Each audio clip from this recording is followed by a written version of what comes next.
joelhos orava, dizendo: Pai, se queres, passa de mim este cálice. Todavia não se faça a minha vontade, mas a tua. Agora Atos capítulo de número 2, versículo 42. Aleluia, Deus. Diz assim a palavra do Senhor. É o tema da nossa campanha. E perseveravam na doutrina dos apóstolos, e na comunhão, e no partir do pão, e nas orações. Amém? Amém. Amém, irmãos? Amém. Assenta glorificando o nome de Jesus. Antes de entrar na palavra, eu quero louvar a Deus por mais uma oportunidade de poder ministrar a palavra dele. Sempre uma alegria quando Deus nos proporciona essa oportunidade.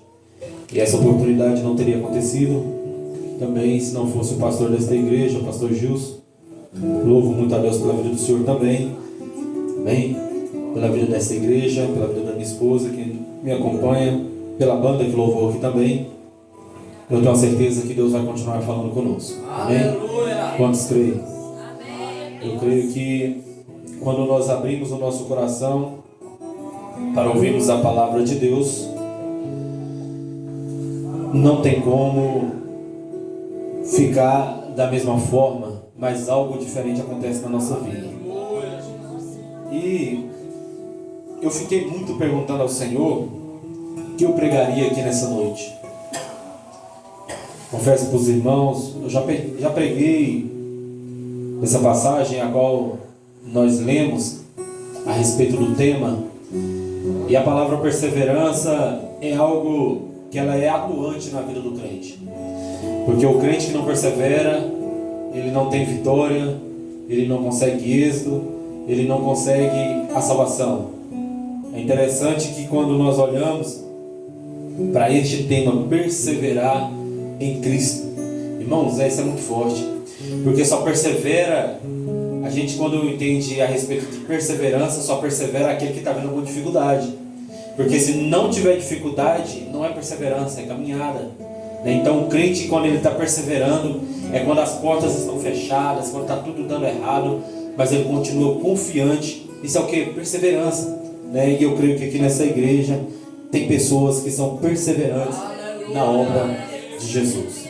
Irmãos, nós lemos aqui Lucas capítulo 22, e Lucas, dentre os 40 escritores da Bíblia Sagrada, Lucas ele é o único que não é judeu. Lucas ele é o único evangelista que não foi testemunha ocular de Cristo. Para quem não sabe, Lucas ele se converteu depois da ressurreição, depois da ascensão de Cristo, e ele aprendeu com Paulo. Então Lucas ele era um médico grego, mas que também é historiador. Bom, por que ele é historiador? Porque Lucas, quando ele escreve o Evangelho, ele não caminhou com Cristo, assim como Mateus, como João e como também Marcos. Ele foi o único que todas as palavras que Lucas escreveu, ele estudou, ele pesquisou, ele correu atrás de evidência para escrever este livro. E é interessante que o Evangelho de Lucas, ao meu ponto de vista, é um dos evangelhos mais completos entre os quadros. Irmão, por quê? Porque Lucas ele vai mais a fundo. Porque aquele que estuda, aquele que busca conhecer, ele consegue extrair alguma coisa a mais. E Lucas ele é esse escritor. Se nós fôssemos analisar para a nossa vida e a vida de Lucas, não é diferente. Porque Lucas ele não foi testemunha ocular de Cristo, mas ele confiou. Lucas ele não caminhou com Cristo, mas ele acreditou naquilo que Jesus fez. Assim é na minha vida e é na sua vida. Nós não vimos Jesus curar nenhum cego, nós não vimos Jesus levantar nenhum aleijado, nós não vimos Jesus carregar a cruz do Calvário, nós não vimos Jesus na ressurreição, mas nós cremos que Jesus ele curou o cego, ele levantou o aleijado, ele carregou a cruz, ele morreu na cruz, mas ao terceiro dia ele ressuscitou. E é tão interessante que logo após a ressurreição, depois de 40 dias, ele foi assunto aos céus. Então nós temos uma aparência com Lucas, porque nós não vemos, mas nós cremos. E Jesus fala assim que nós somos mais nós devemos nos alegrar mais ainda, porque nós além de não ver, nós cremos. Então você vê, você não viu, mas você crê. E o que é isso, igreja? Aleluia, Jesus. Crer é você perseverar naquilo que Jesus falou sobre a sua vida. E nós analisamos, como eu falei, Lucas, para mim, ele foi um dos evangelistas mais profundos entre os 4 evangelistas. Tanto é que quando os escritores dos evangelhos vai falar a respeito da oração que antecedia a morte de Cristo, Lucas, ele foi o único que falou o lugar exato aonde Jesus estava orando. Os outros evangelistas só falavam que Jesus estava no Getsêmani, mas Lucas fala assim que Jesus foi ao Monte das Oliveiras, o lugar aonde uma hora Jesus buscava para ter uma comunhão com o Pai, o lugar aonde Jesus Jesus não precisava buscar o revestimento, mas ele ainda assim buscava, porque ele pedia a todo momento que Deus fizesse a sua vontade. Então, o lugar onde ele buscava nesses propósitos, agora ele sobe no mesmo monte, mas ele vai mais além, ele vai ao Getsêmani. E Getsêmani nós sabemos que é conhecido por todos, que é onde prensava as azeitonas, né, para extrair o azeite. Então, o Getsêmani representa o lugar da prensa. Jesus, na última oportunidade que ele tem de orar com seus discípulos, ele vai ao Getsêmani. Ele sobe no Monte das Oliveiras, ele não permanece no monte, mas ele vai para o Getsêmani, e ali ele faz uma das orações mais sinceras da sua caminhada e do seu ministério. Jesus, quando ele começa a sua oração, é tão interessante que antes dele começar a orar, ele faz um convite aos discípulos. Ele fala assim: olha, orai para que não entreis em tentação. E esse convite estende a minha vida e na sua vida, porque sem oração o crente ele não tem perseverança. Sem oração o crente não tem força para continuar caminhando. Por isso que Jesus faz esse convite tão enfático, tão objetivo na vida dos discípulos. E nós analisamos que quando Jesus ele se distancia dos discípulos, e a Bíblia fala assim que ele se põe de joelho e ele começa a orar. Quando ele se levanta e ele vai aos discípulos, os discípulos não estão mais orando. Aqui é onde entra algo muito interessante na nossa vida, porque quando nós estamos ouvindo a promessa de Cristo, quando nós estamos ouvindo a voz do Senhor, nós queremos orar, nós queremos cantar, nós queremos pregar, mas quando Jesus se distancia de nós, nós não queremos mais orar, nós não queremos mais pregar, nós não queremos mais cantar. E irmão, mas se Jesus distancia do crente, ele distancia porque ele quer ouvir. Nós nessa última hora da igreja, nós chamamos ele. É tão interessante que Jesus fala assim, olha, que quando nós queremos ter uma comunhão com o Pai, nós entramos no quarto, fechamos a porta e falamos com ele. Se fosse necessário nós ficar caminhando com Cristo, igreja, se fosse necessário Jesus ficar caminhando com a igreja todo o período, nós não teríamos saudade da oração. Mas oração, quando nós olhamos no seu contexto, não é uma obrigação, mas é um prazer de falar com Deus. E os discípulos naquele momento, eles não tiveram esse prazer de falar com Deus. Igreja, por que eles não tiveram este prazer? Porque todas as vezes que nós estamos nos aproximando de um grande propósito daquilo que Deus colocou sobre a nossa vida, nós tendemos a dormir. E os discípulos, eles dormiram naquela noite. É interessante que Jesus, uma hora ele chama Pedro, Tiago e João para uma oração, para um monte. E ali a Bíblia fala assim que Jesus se transfigura. Aparece Moisés e Elias. Naquele momento, como estava distante da cruz, como estava distante do propósito da cruz, eles não querem dormir, mas eles querem morar no monte. Aleluia. Eles querem ficar no monte. E eles falam assim para Cristo, ó Senhor, vamos fazer aqui 3 tendas.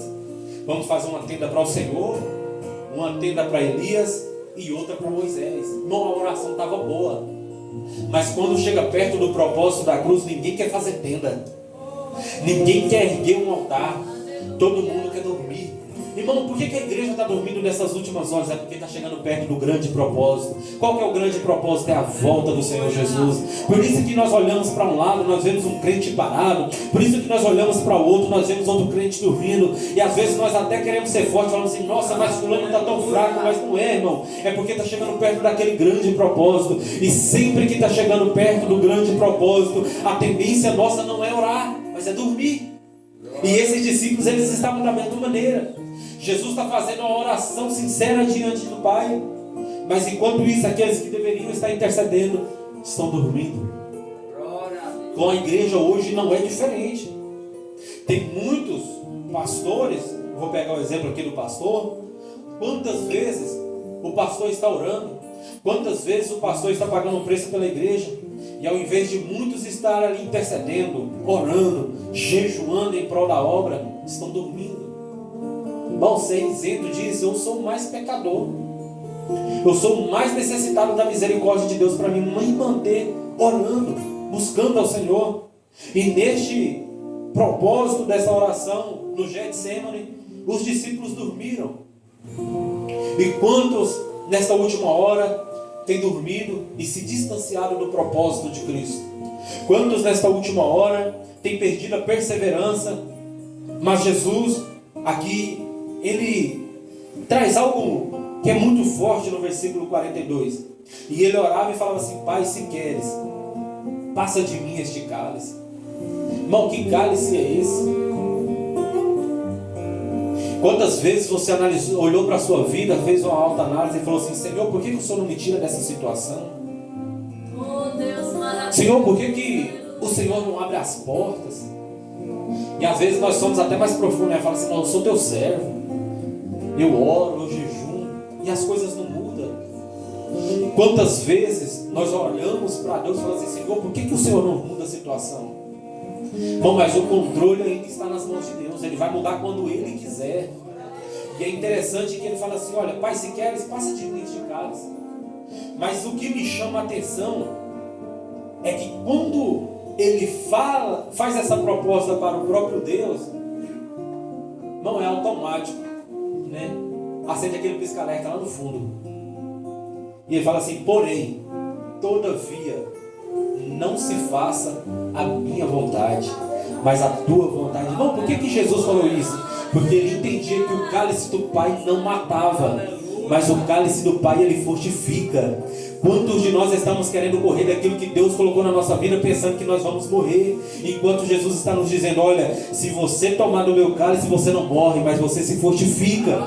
E Jesus naquele momento, quando ele falava assim, não se faça a minha vontade, mas a tua, ele estava querendo dizer, Senhor, se eu parar agora, talvez nós vamos perder tudo, mas se eu tomar aquilo que o Senhor tem para a minha vida, nós vamos ser mais do que vencedores. E é por isso que Jesus, logo após a sua morte, ele ressuscita, e depois de 40 dias ele é assunto aos céus. Porque se Jesus tivesse voltado atrás, ele continuaria sendo Deus. Mas e a igreja? Como ficaria a situação da igreja? Nós precisamos entender que em tudo que Deus faz na nossa vida tem um propósito. Aleluia, Deus. E quando ele entende o propósito do Senhor, a Bíblia fala assim que Jesus estava numa agonia tão grande, mas tão grande, que o seu suor se tornava em gotas de sangue. Irmão, de acordo com a medicina, o maior nível de dor que o ser humano pode suportar é quando ele chora lágrimas de sangue. E Jesus, ele não só chorava lágrimas de sangue, ele suava gotas de sangue. Por que Jesus acontecia isso? É porque ele estava com medo da cruz? É porque ele estava com medo de subir naquela cruz? Não, igreja. Ele passou isso porque ele estava carregando o meu pecado e o seu pecado. Aleluia. Todas as vezes que você analisar, eu estou fraco, eu estou sem força, lembra do cálice do Senhor, porque o que te fortalece não é a sua autovontade, o que te fortalece não é a sua autoconfiança, o que me fortalece não é a minha autoconfiança, não é o conhecimento, não é o estudo teológico. O que me fortalece é o cálice do Senhor, o que me fortalece é aquilo que Deus colocou na minha vida. E é tão interessante que a Bíblia fala assim, que Jesus está lá orando, suando gotas de sangue, ele está em um momento de agonia. Mas a Bíblia fala assim que Deus manda um anjo para confortar Jesus. Irmão, eu paro para analisar, lá no Getsemane, Deus manda um anjo. Com a igreja, Deus não manda um anjo, mas Deus manda o próprio Espírito Santo para consolar você naquele momento de dificuldade. No seu momento de dificuldade não tem um anjo para enxugar as suas lágrimas, mas tem o próprio Espírito Santo dentro de você, testificando aquilo que Jesus já fez pela sua vida, daquilo que Jesus está fazendo na sua vida e daquilo que Jesus ainda vai fazer na sua vida. Com Jesus, Deus usa um anjo, mas para a igreja tem o próprio Espírito Santo consolando. Glória a Deus.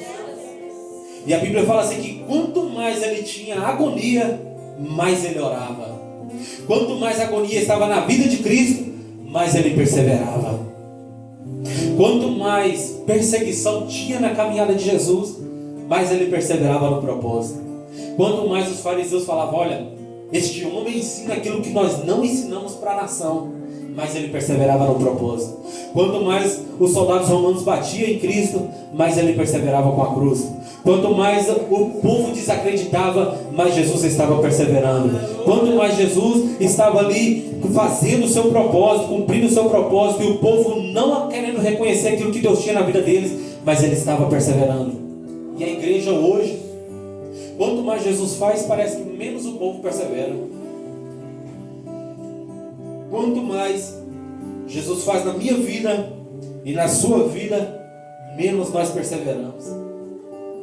Quanto mais Jesus tem feito, menos nós temos nos distanciado do propósito. Quanto mais Jesus faz, mais distante nós ficamos do altar. E era para ser o contrário, né? Quanto mais Jesus faz, mais era para nós correr aos pés dele. Mas ao invés de correr para os pés do Senhor, nós queremos correr para os holofotes. Nós queremos agradar o homem. Nós queremos ter mais dinheiro. Nós queremos trabalhar mais e ter mais. E enquanto Jesus está falando, olha, para com isso. Corre para o altar que é melhor. Corre para os meus pés que é melhor. Irmãos, Jesus ele estava numa tremenda agonia, mas ele sabia qual era o seu propósito. E eu tenho isso aqui anotado na minha Bíblia. Jesus ele passou por 3 situações naquele Getsemane. A primeira era a oração. Quanto mais ele orava, mais ele sentiu o peso do pecado. Mas quanto mais ele sentiu o peso do pecado, mais ele tinha o consolo do Senhor. Glória a Deus. Quanto mais ele orava, mais o peso do pecado descia. O que era isso? Era agonia. E quanto mais agonia, quanto mais peso ele sentia, mais o consolo do Senhor descia sobre a vida de Jesus. E na nossa vida não é diferente. Quantas vezes nós estamos caminhando e nós olhamos para um lado, olhamos para o outro e nós falamos assim, isso não vai dar em nada. Isso não vai chegar a lugar algum. Mas quanto mais nós temos esse sentimento, mais distante nós estamos ficando do propósito de Deus. Mas quanto mais nós olhamos para a nossa fraqueza, nós falamos assim, Senhor, eu não tenho força, mas eu vou fazer porque o Senhor quer. Irmão, a agonia aumenta, mas o Espírito Santo nos consola. O Espírito Santo nos conforta. É no momento de dificuldade, quando você não vê saída, o Espírito Santo está lá. É no seu momento de dificuldade, quando você olha para um lado, olha para o outro e fala assim, eu não vou chegar a lugar algum. O Espírito Santo ele está lá. Eu analiso a igreja, como eu falei, depois de 40 dias. Jesus ele passa por aquele momento de oração em agonia, mas ele não se distancia do propósito. É tão interessante que quando os soldados chegam para prender a Jesus, Jesus ele não nega a sua prisão, porque ele já sabia do propósito, ele já sabia daquilo que ele tinha que fazer. E nós, nessa última hora, nós estamos passando um momento de tanta dificuldade, nós estamos passando um momento de tanta frieza, mas ao invés de nós corrermos para os pés do Senhor, nós perseverarmos naquilo que Deus tem para a nossa vida, mais distantes nós ficamos dos caminhos do Senhor. E Jesus ele passa por aquele propósito. A Bíblia fala assim que ele enfrentou a fúria de Roma. E é interessante que quando Jesus ele veio, quando Jesus nasce, quando Jesus ele manifesta seu ministério na terra, todo mundo pensava que ele ia tirar o jugo romano de cima do povo de Israel, mas sem entender que lá no final da sua caminhada terrena, ele estaria enfrentando Roma, mas não para derrotá-los. Bom, mas ele se sujeitava às chicoteadas de Roma. Jesus ele se sujeitava ali às chicoteadas que os romanos o batiam, não é porque ele era fraco, mas é porque ele olhava para a minha vida e para a sua vida. E é tão interessante que depois desse sofrimento todo, ele ainda vem à cruz do Calvário. E quando ele está na cruz do Calvário, ele não olha para a humanidade com um olhar de desprezo, mas ele olha para a humanidade com um olhar de amor. Como, igreja? Com os olhos da eternidade. É aquilo que Jesus, aquilo que você ainda não consegue ver, Jesus já viu por você. É aquilo que as pessoas, você não ouviu ninguém falando, mas Jesus já ouviu falando de você. É aquilo que você não tem força para fazer, mas com a força, irmão, com os olhos da eternidade, Jesus já consegue ver, Jesus já consegue decidir aquilo que vai acontecer na sua vida. Mas para isso acontecer, nós precisamos perseverar naquilo que Ele tem para fazer. E Jesus, a Bíblia fala que Ele morre na cruz do Calvário. Ao terceiro dia Ele ressuscita. Ele passa 40 dias com os discípulos. E quando nós entramos em Atos dos Apóstolos, nós não vemos diferente. Nós vemos o mesmo escritor. Nós vemos Lucas escrevendo. E ele inicia escrevendo o livro de Atos com algo muito interessante, que ele fala assim, tanto é que ele foi o único que disse que Jesus ficou na terra no espaço de 40 dias.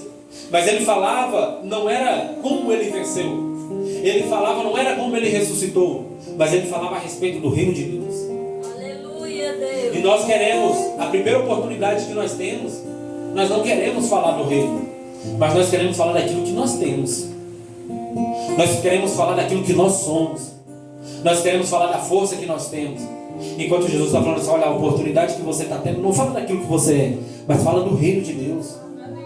É tão interessante quando nós temos força para continuar caminhando, mesmo quando nós não temos expectativa de vida.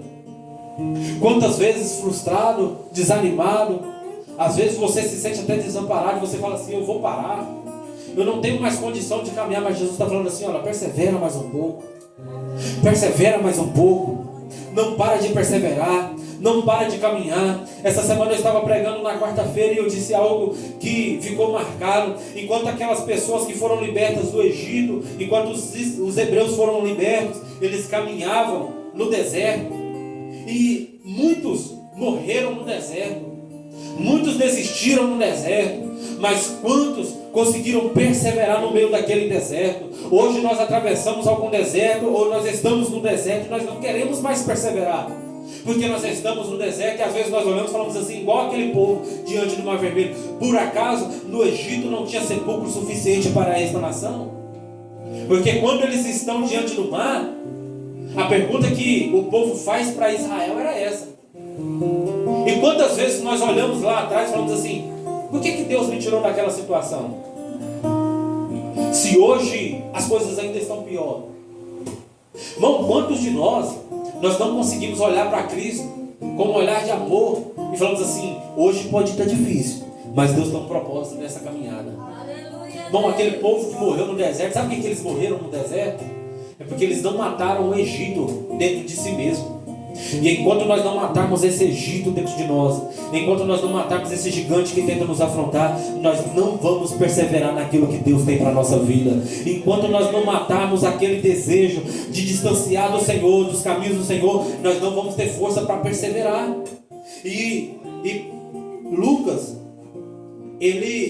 quando ele fala assim que Jesus ficou 40 dias e falava a respeito do reino de Deus, ele fala ainda assim, que o povo tinha que permanecer em Jerusalém até que recebessem, a promessa do Pai. Qual que era a promessa? Que eles receberiam o Espírito Santo de Deus. Hoje nós temos o Espírito Santo e nós não queremos perseverar. Hoje a igreja não está desamparada e nós não queremos perseverar.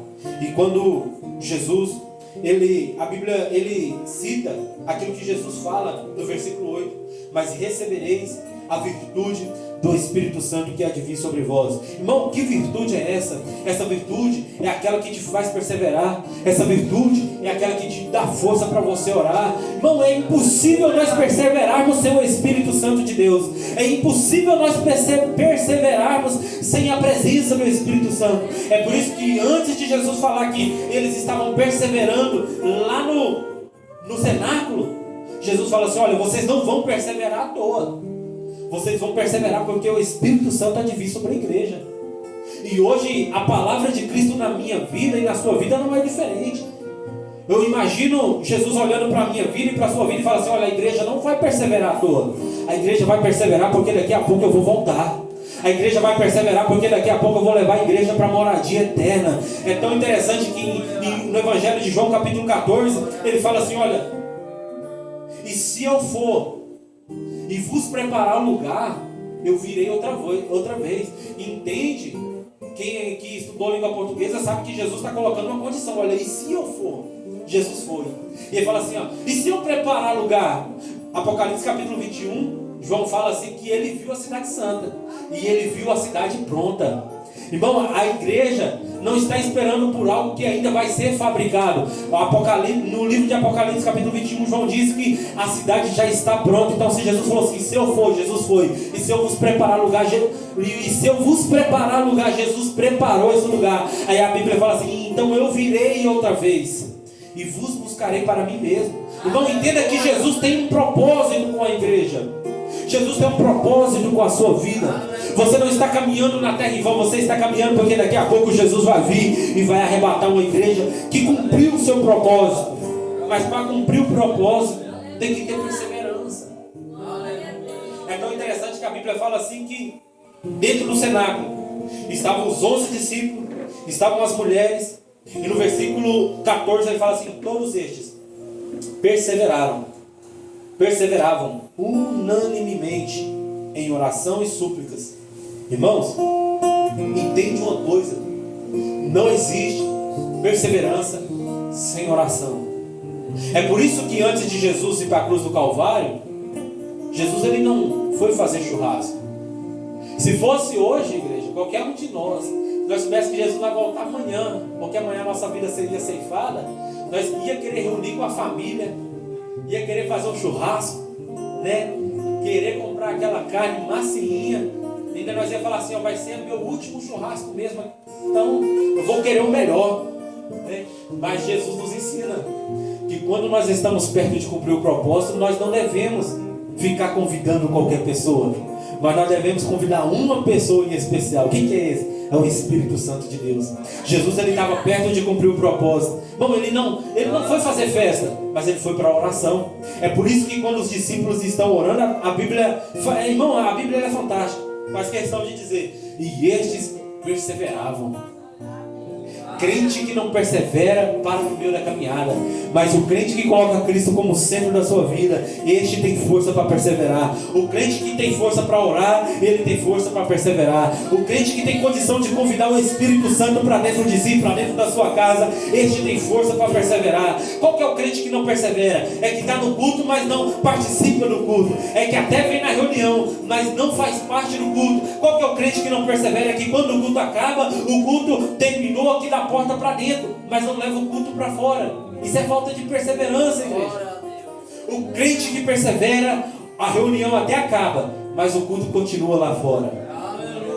Bom, nós temos que parar com esse negócio de chegar na nossa casa e falar assim, não, o culto já acabou mesmo, e esquecer daquilo que Deus falou na sua vida. É tempo de nós sairmos daqui e falar assim, Senhor, a reunião aqui dentro terminou, mas eu preciso que o Senhor anda comigo ainda. Bom, Jesus ele não foi para aquele jardim orar só porque ele precisava de força, mas porque ele nos dá uma lição. Sempre que nós vemos, às vezes é interessante ter um título popular que fala assim, ó, nós devemos viver todo dia como se fosse o último, né?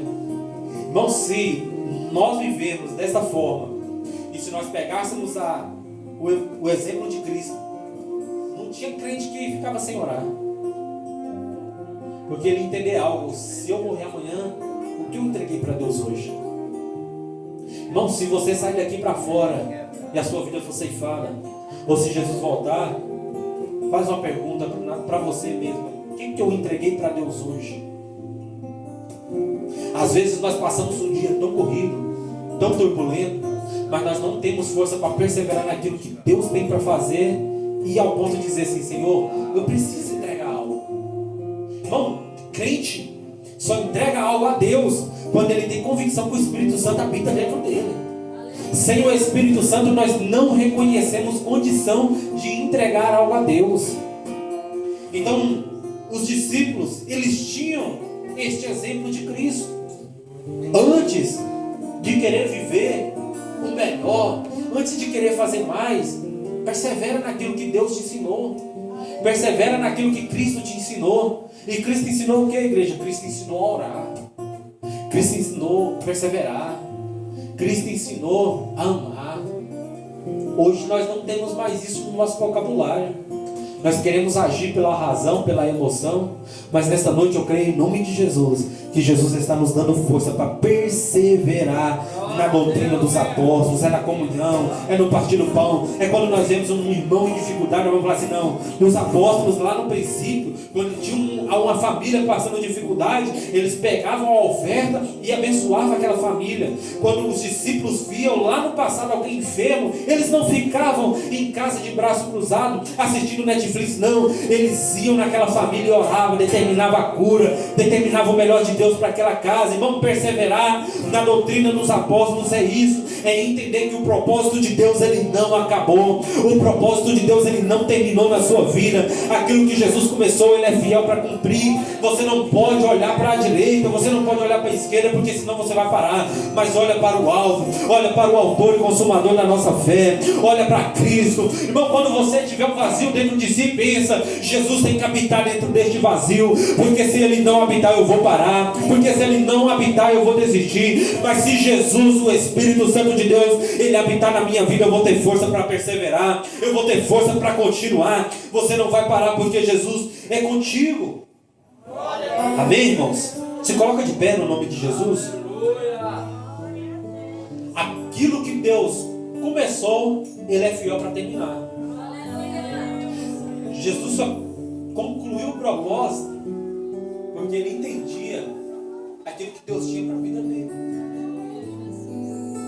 Os discípulos só concluíram a sua caminhada porque eles reconheceram aquilo que Deus tinha para fazer na vida deles. Nós devemos parar com esse negócio de querer olhar e falar assim, será que vai? Ah não sei. Irmãos, perseverança é quando você está vendo tudo difícil, está vendo as coisas sem expectativa, mas Jesus vai te dar condição, porque você vai perseverar. Aleluia. Amém? Os irmãos, pode louvar mais a Deus com mais um hino? Amém. Se você sentir desejo de orar nessa noite, ora comigo. Mas irmão, eu não estou sem força. Feche os seus olhos. Eu quero orar pela sua vida e crer que você vai sair daqui nessa noite mais perseverante. Porque você vai olhar quando vir o seu momento de dificuldade. Irmão, Jesus, ele estava olhando, era para o maior sofrimento que alguém poderia suportar, era a cruz. E Jesus, ele não parou. Não, se fosse qualquer um de nós ia olhar e falar assim, amanhã eu vou estar morrendo. O que eu quero com oração? Eu quero viver o melhor agora, né? Mas o melhor de Deus para a sua vida não é o que o mundo oferece. É a perseverança em Cristo. Porque quando nós perseveramos em Cristo, nós temos força para orar, nós temos força para jejuar, nós temos força para ler a palavra, nós temos força para ouvir um louvor, para ensaiar um louvor. E quando nós menos esperamos, nós só temos um céu abrindo. Amém? Talvez você chegou aqui sem força, sem expectativa de vida, mas leva o seu pensamento ao Senhor agora e fala assim, Senhor, eu preciso do Senhor para me perseverar. Eu preciso do Senhor para me ter força para continuar.